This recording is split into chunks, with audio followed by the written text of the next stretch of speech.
The sun was setting over Manhattan, casting a golden hue across the towering skyscrapers and bustling streets below. It was one of those rare moments when the city seemed to pause, as if even New York needed a breath.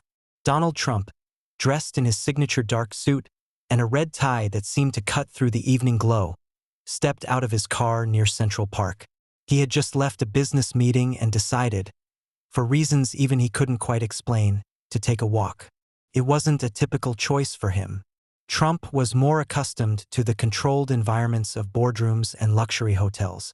But something about the crisp autumn air and the hum of the city felt grounding. As he strolled along the park's edge, he noticed the usual scenes. Joggers passing by with earbuds in, families pushing strollers, and tourists snapping photos of the skyline. But then, something else caught his eye. Near a bench shaded by a cluster of maple trees, a man sat hunched over. His clothes were worn and frayed, his boots caked with dirt. A tattered American flag patch was sewn onto the sleeve of his jacket. Next to him lay a weathered duffel bag and a folded cardboard sign that read, "Veteran. Hungry. Anything helps." Trump slowed his pace, his eyes narrowing as he observed the man. There was something about him that felt different from the many others he'd seen on the streets. The way he sat, shoulders squared despite the evident exhaustion, hinted at a kind of discipline. His hands, though calloused and cracked, rested in his lap with a quiet dignity.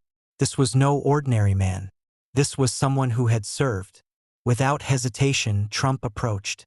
The man looked up, his face etched with lines that spoke of both age and hardship.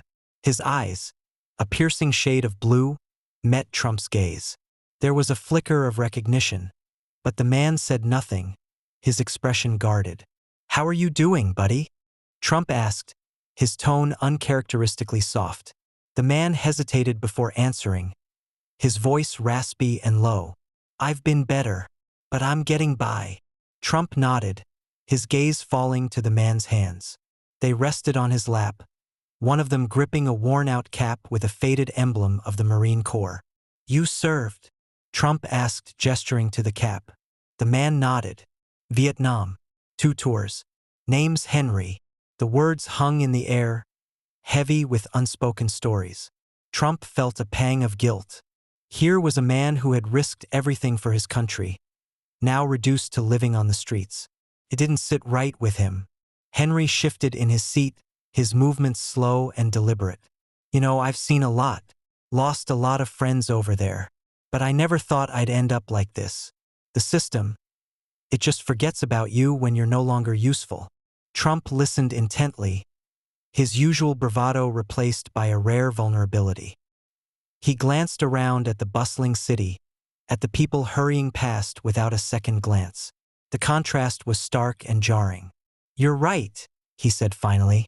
"We've got a system that doesn't work for people like you. That needs to change." The two men talked for what felt like hours. Henry shared stories of his time in Vietnam, the friends he'd made, the battles he'd fought, and the struggles he'd faced upon returning home.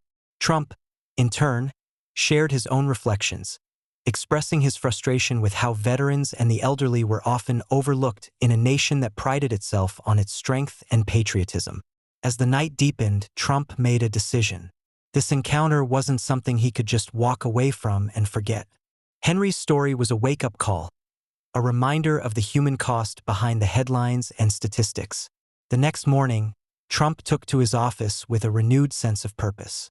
He began reaching out to his contacts, assembling a team of advisors, veterans, and activists.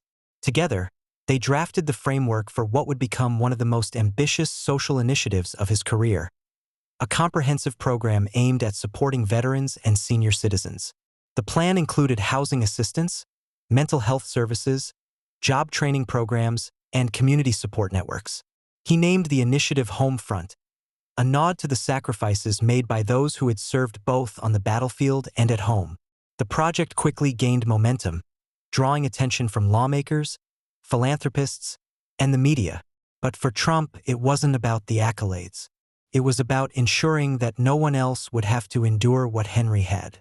Weeks later, Trump revisited the park where he'd first met Henry. This time, he came with a team from Homefront, ready to offer tangible help. Henry, now dressed in clean clothes and with a newfound sense of hope, greeted Trump with a firm handshake. "I don't know how to thank you," Henry said, his voice steady but tinged with emotion. Trump smiled, clapping him on the shoulder. "You don't need to thank me. This is what we should have been doing all along." As they stood together, the city moving around them, Trump felt a sense of fulfillment he hadn't experienced in years. This wasn't about politics or business. It was about people. And for once, he felt like he was truly making a difference. In the months that followed, Home Front became a nationwide movement, inspiring similar programs across the country.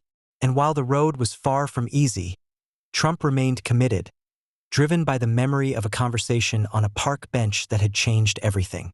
Years later, Henry's story became a symbol of resilience and hope, a reminder that even in the darkest moments, a single act of compassion could spark a revolution. And for Trump, it was proof that sometimes the greatest victories weren't won in boardrooms or on campaign trails, but in the quiet moments when you stop to listen, to care, and to act.